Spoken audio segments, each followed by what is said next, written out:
All right. Good evening, cyber friends. I should say good morning, rather.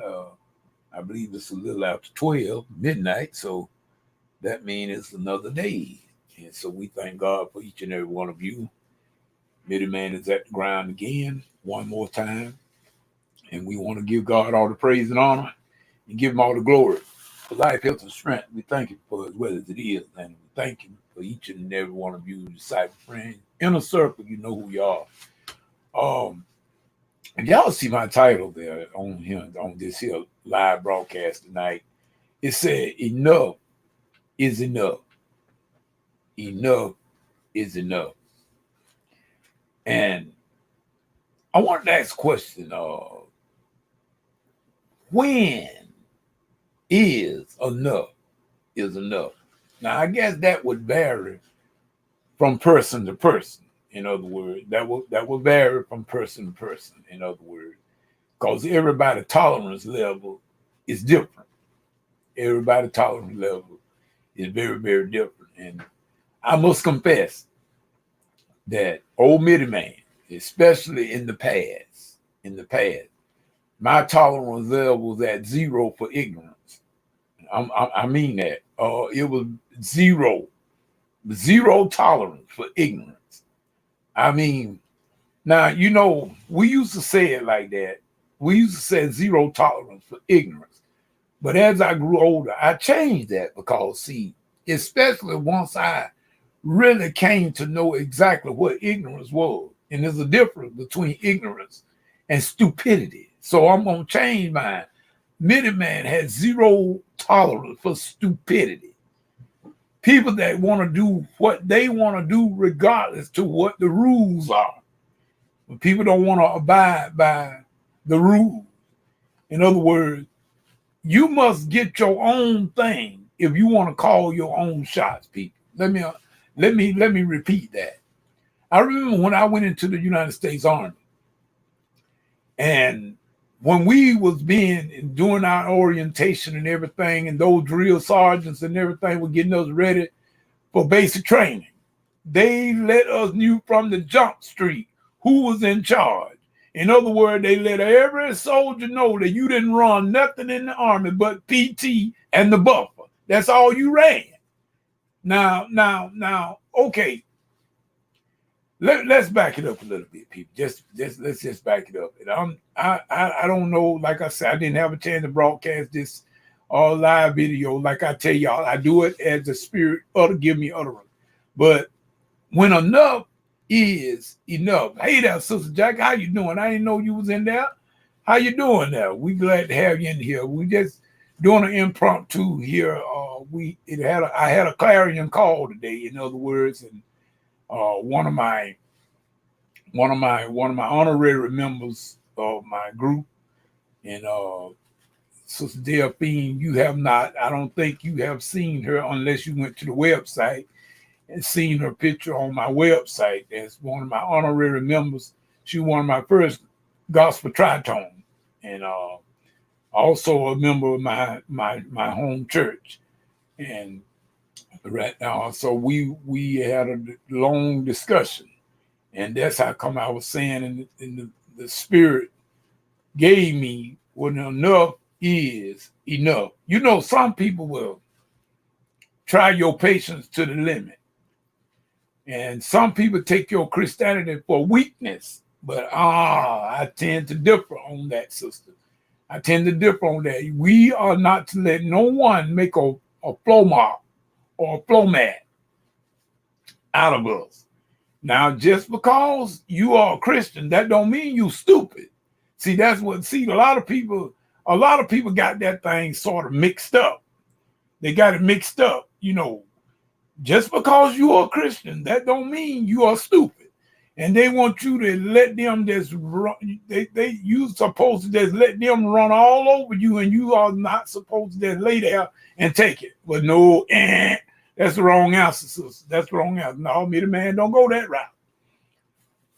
Mitty Man doesn't go that route. But when enough is enough, like I said, we all have different tolerance levels. Now, like I said, at one point in time in my life, I had zero tolerance for ignorance or stupidity. I just wasn't gonna put up with it. But as I got older, I understood something, that ignorance just meaning that a person just not been informed. They'd have no prior knowledge to a thing. They don't have the insight of a thing. That's one thing. I can deal with that now because once I learned better, I did better. But now stupidity, I don't have no tolerance for that. And like I said, the devil has a way. And I have looked at and studied the devil's scheme for a lot of years, and I've seen him work. And even though, as much as I know about his schemes, and sometimes we fall to prey to them, sometimes we fall and we trip up, fall flat on our face, but we get back up. We get back up. But I've noticed that any time that we are going to do something straight up, when you decide that you're going to do something positive, in a positive nature, whatever that might be, inside your church, inside your within your community, or whatever the case may be, whenever you decide that you are going to do something of a good nature, the devil always going to try to find a way to block it and stop it. If you're not careful, he will stop it altogether. But I just wanted to say that, I was thinking back on over the last decade, from 2010 up until this present time, and I've seen a lot of things that go. Some of the things that went well during that decade, and a lot of things that went bad in that decade. I mean, really, I've seen a lot of things go well. Well, let's just put it this way. For the last 2 decades, I'm going to go on and say for the last 20 years, the last score of years, I've seen a lot of things positive, and I've seen a lot of negative things. The first real negative thing that we saw with the turn of the century of the millennium, when the year 2000 came in, that very next year we saw the Twin Towers come down. We got our country out in a fight for freedom, in a fight, I won't say revenge, but a fight for justice, when we sought down the one that was responsible behind our Twin Towers and all of those people that fell during 9/11. And a lot of us, sister, hadn't forgot that. You understand me now? A lot of us have not forgot that yet. This is what I tell people. You can forgive, but I don't believe in that thing where they say forgive and forget. I don't believe in that. And I'm just saying it, I'm saying it to the masses, let them know, many men do not believe in forgive and forget, because you can't forget. You got a mind. You can forgive, but you never really forget. Now, you learn, you become, you are able to go on.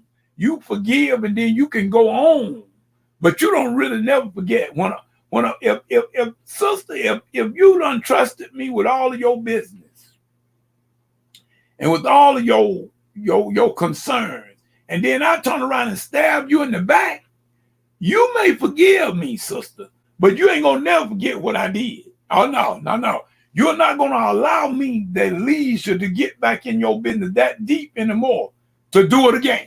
So this is why I tell people, stop talking about what forgive and forget. No, you cannot forget, because God gave us a mind.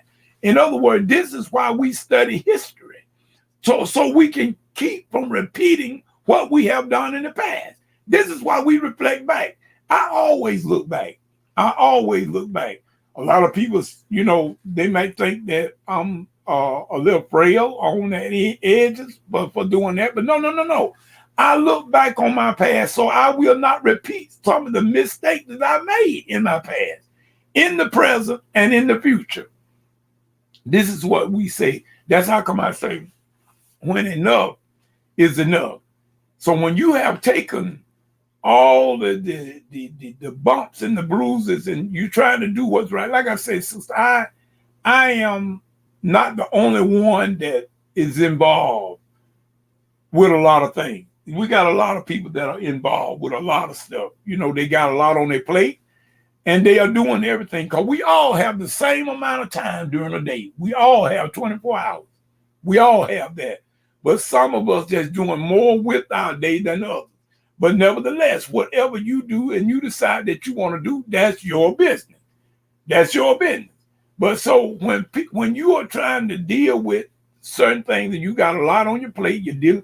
I know me. I got to deal with choirs. I got to deal with my churches. I'm a deacon. I got to deal with the church business at hand, especially my particular church. All of this stuff, and I got a group that I'm trying to manage, and the group belongs to me. That's my group.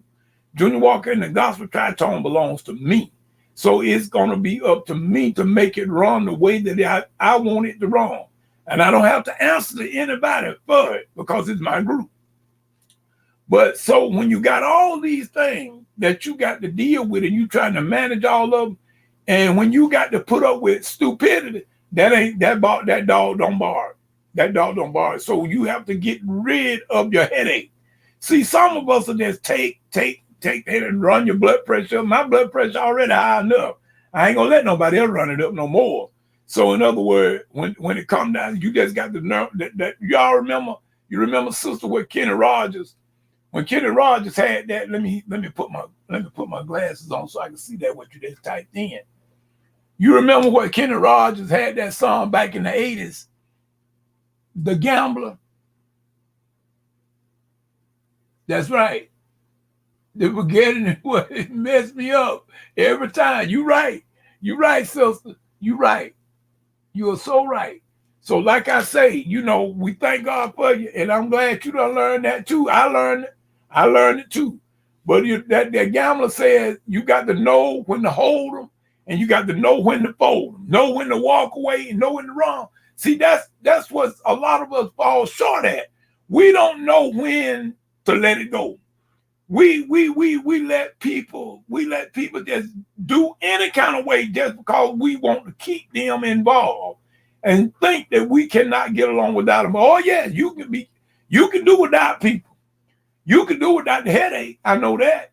So in other words, I just wanted to say tonight, when enough is enough, and that's how come I came in order to do this little live feed on you tonight and then say I thank you and Sister Jennifer on last night. Y'all are so supported. Y'all are so supported.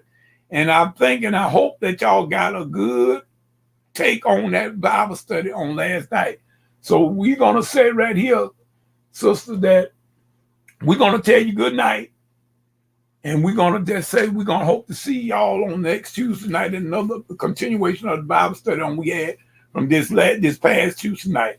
And let her remember now, when enough is enough, sometimes you got to cut the cord. You got to cut the cord. When a baby is born, they have to cut the navel string. They cut the cord. They don't let that stay on. The baby got to live. So in other words, we just thank God for you. Let me see that last comment you made there. All right then. And you take care of yourself and have a good night. And to all the rest of you out there in cyber world, have a good night. And remember, when enough is enough, cut the cord. Peace and good morning.